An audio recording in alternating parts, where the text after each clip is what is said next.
When Emily's sister called me that morning, I almost didn't pick up.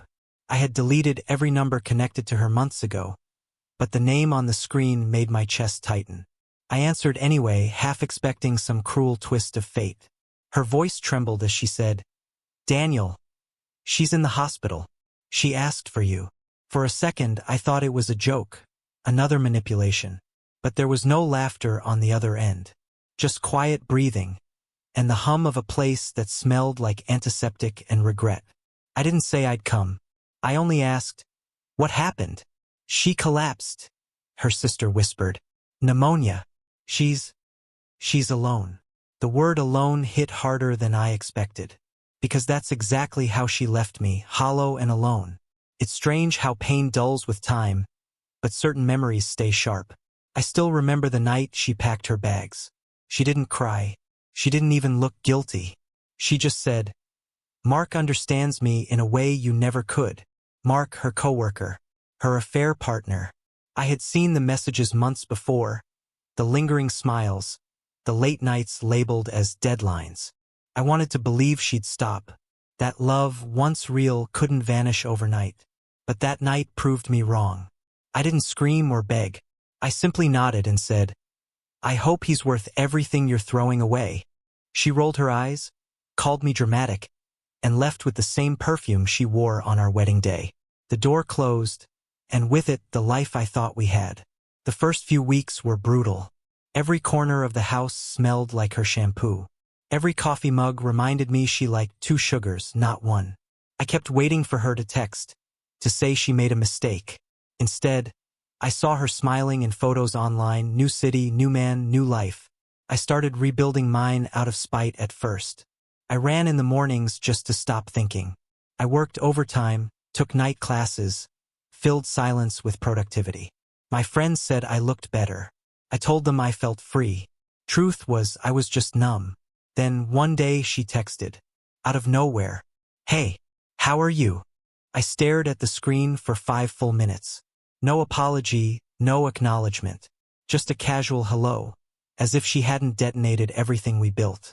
I didn't reply, and that silence, for the first time, felt like power. Weeks passed. I heard rumors that things weren't going well between her and Mark. Something about jealousy, unpaid bills, and her quitting her job. I didn't care, or at least I told myself I didn't, until this morning's call. I stood outside the hospital for a long time before walking in. The automatic doors opened with a hiss, and suddenly the memories came rushing back. Our first date in the rain, her laugh echoing down the hallway, the way she used to say I was her safe place. Room 314. That's where they said she was. I paused at the door, hand hovering over the handle, heart pounding. Through the glass, I could see her.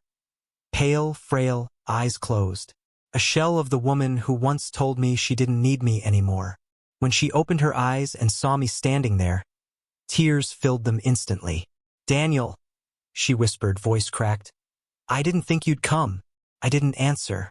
I just stood there, watching her struggle to smile, realizing that life had already given her the punishment I never could. She reached out a trembling hand. "Please, I just want to talk." And that's when I felt it. Not anger, not love, just clarity. I took a slow breath and stepped inside. The steady rhythm of the heart monitor filled the silence between us. For a moment, neither of us spoke. Her eyes darted to the flowers on the table beside her, wilted and half forgotten, a perfect reflection of how far she had fallen. "I made mistakes," she said finally, voice breaking.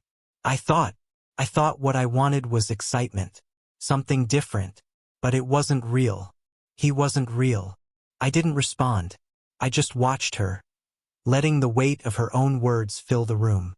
She looked smaller somehow, like the arrogance that once defined her had drained out completely. "When I left," she continued, "I thought you'd chase me. You always did. You were safe, dependable, and I thought that made you boring." She swallowed hard. "But Mark, he wasn't who I thought he was. He lost his job, started drinking. The shouting never stopped. He made me feel like nothing. I wanted to feel pity. I wanted to believe this was her redemption arc, that pain had humbled her. But instead, I felt a strange calm detachment, like I was watching a movie I'd already seen too many times.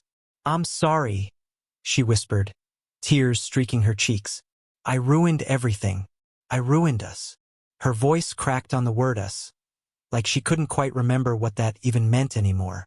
I stared at the floor for a long moment before finally saying, "You didn't just ruin us, Emily.